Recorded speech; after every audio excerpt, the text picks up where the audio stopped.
ఎట్టకేలకి కల్తీ నెయ్యి మీద విచారణ వ్యవహారం ఒక కొలిక్కి వచ్చింది.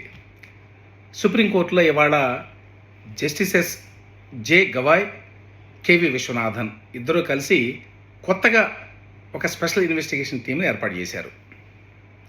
ఈ టీంలో ఇద్దరు సిబిఐ ఆఫీసర్లు ఉంటారు, ఇద్దరు ఏపీ స్టేట్ పోలీస్ డిపార్ట్మెంట్ నుంచి ఉంటారు, ఒకరు ఎఫ్ఎస్ఎస్ఏఐ, ఇది కేంద్ర ప్రభుత్వ ఆధ్వర్యంలో నడిచేటువంటి సంస్థ, అంటే ఫుడ్ క్వాలిటీ టెస్టింగ్ అథారిటీ అన్నమాట ఎఫ్ఎస్ఎస్ఏఐ. ఆ సంస్థ నుంచి ఒక సీనియర్ ఆఫీసర్ అన్నారు. సో మొత్తం 5 సభ్యులతోటి కొత్తగా సిట్ని సుప్రీంకోర్టు ఇవాళ ఏర్పాటు చేసింది తిరుమల కల్తీ నెయ్యి వివాదంలోకి వెళ్ళి దర్యాప్తు చేయడానికి. అయితే ఏం దర్యాప్తు చేయాలి, ఏ అంశాలను దర్యాప్తు చేయాలి, అవేవి కూడా ఇవాల్టి మరి ఆర్డర్లో ఇంకా లేవు. పూర్తి ఆర్డర్ వచ్చిన తర్వాత ఆ వివరాలు ఉంటాయేమో తెలియదు. దాంతోపాటు ఎన్ని రోజుల్లోగా, ఎంత కాల పరిమితిలోగా వీళ్ళు రిపోర్ట్ని ఇవ్వాలి అనేది కూడా లేదు. నెక్స్ట్ ఇంపార్టెంట్ పాయింట్ ఏమిటంటే, ఇదిగో కొత్తగా వేసినటువంటి సిట్ ఎవరికి అనుకూలంగా ఉంది, ఎవరికి వ్యతిరేకంగా ఉంది? ఇది రాష్ట్రంలో ఉన్నటువంటి ఎన్డీఏ ప్రభుత్వానికి వ్యతిరేకంగా ఉందా, అనుకూలంగా ఉందా, లేక పిటిషన్ వేసినటువంటి వైసీపీ వారికి అనుకూలంగా ఉందా అనే విషయానికి వస్తే నిజం చెప్పాలంటే ఎవరికి అనుకూలంగా లేదు. ఎందుకంటే ఫస్ట్ పాయింట్, వైసీపీ తరఫున పిటిషన్ వేసినటువంటి వైవి సుబ్బారెడ్డి గారు సిబిఐ ఎంక్వైరీ కావాలి అని అడగల.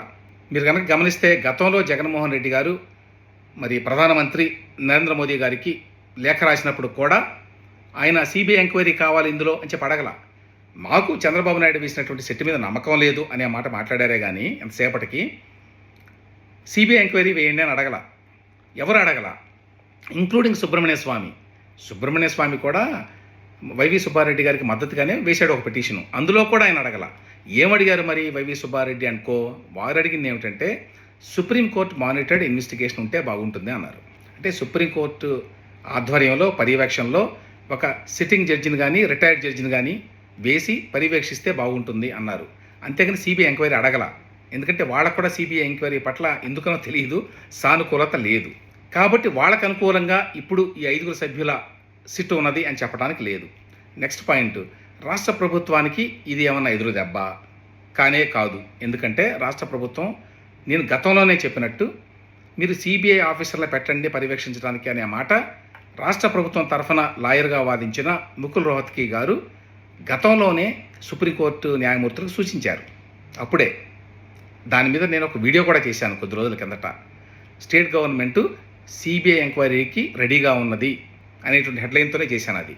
సో ఆ రకంగా ఇది కోరుకున్నది కూడా రాష్ట్ర ప్రభుత్వమే. ఎందుకంటే దీని మీద అనవసరమైనటువంటి విమర్శలు వస్తున్నాయి. మేము ఎవరినో నిందితులు కాని వాళ్ళని నిందితులుగా చూపించడానికో, బాధ్యుల్ని వదిలేయడానికో అనేటువంటి భావన ఎందుకు రావాలి? ఎవరు తప్పు చేస్తే వాళ్ళు పట్టుబడతారు. కాబట్టి ఎవరు విచారణ చేసినా ఇబ్బంది లేదు, సిబిఐ చేసినా పర్వాలేదు అనేటువంటి వైఖరితో ఉన్నారు. కాబట్టే తమ లాయర్ ద్వారా వాళ్ళు సుప్రీంకోర్టుకి చెప్పారు, సిబిఐ ఆఫీసర్ని వేసుకోండి పర్యవేక్షణగా, మాకు అభ్యంతరం లేదని. సో ఆ రకంగా స్టేట్ గవర్నమెంట్ దీనికి ఆల్రెడీ ప్రిపేర్డ్గా ఉంది. సో ఇప్పుడు ఇందులో గమనించాల్సిన ఇంకో విషయం ఏంటంటే, సిబిఐ ఆఫీసర్ ఇద్దరు ఉంటారు. వాళ్ళిద్దరినీ కూడా సిబిఐ డైరెక్టర్గా నామినేట్ చేస్తారు. మరొక 2 ఆఫీసర్లు స్టేట్ గవర్నమెంట్ నుంచి ఉంటారు. ఆల్రెడీ స్టేట్ గవర్నమెంట్ ఒక సిట్ వేసింది, స్పెషల్ ఇన్వెస్టిగేషన్ టీము.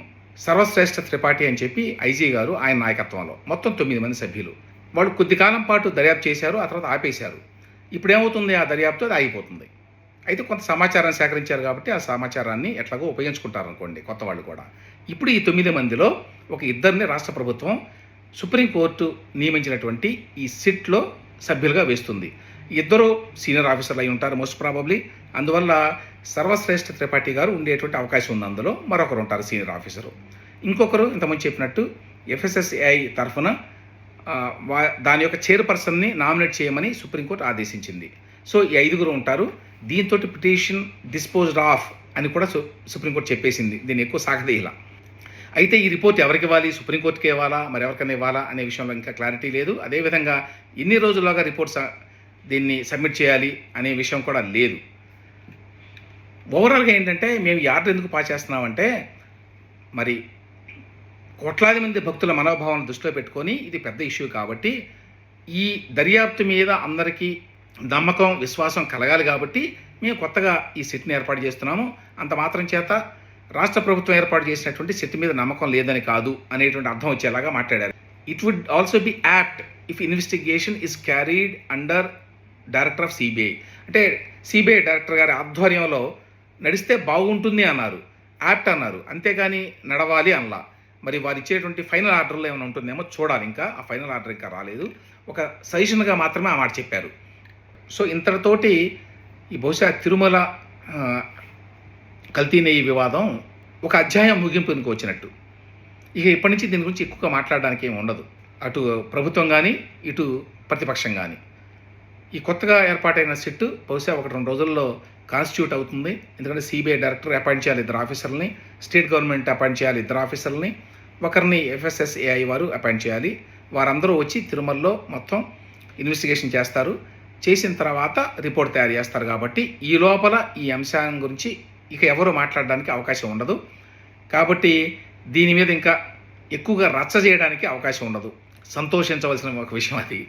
చివరికి ఒక కీలకమైన పాయింట్ ఏమిటంటే, ఈ దర్యాప్తు దేనికి సంబంధించి జరగాలి, టర్మ్స్ ఆఫ్ రెఫరెన్స్ అంటారు ఇంగ్లీష్లో, వాటినేమి ఇందులో మాట్లాడలేదు న్యాయమూర్తులు. మరి వారి ఆర్డర్లో ఉంటాయేమో తెలియదు. కల్తీ జరిగిందా లేదా, ఏ విధంగా జరిగింది, దానికి బాధ్యులు ఎవరు, ఇట్లాంటి అంశాలన్నీ ఖచ్చితంగా ఈ దర్యాప్తులో ఉంటాయి. బేస్డ్ ఆన్ దట్ ఆ తర్వాత రాష్ట్ర ప్రభుత్వం యాక్షన్ తీసుకునేటువంటి అవకాశం ఉంటుంది.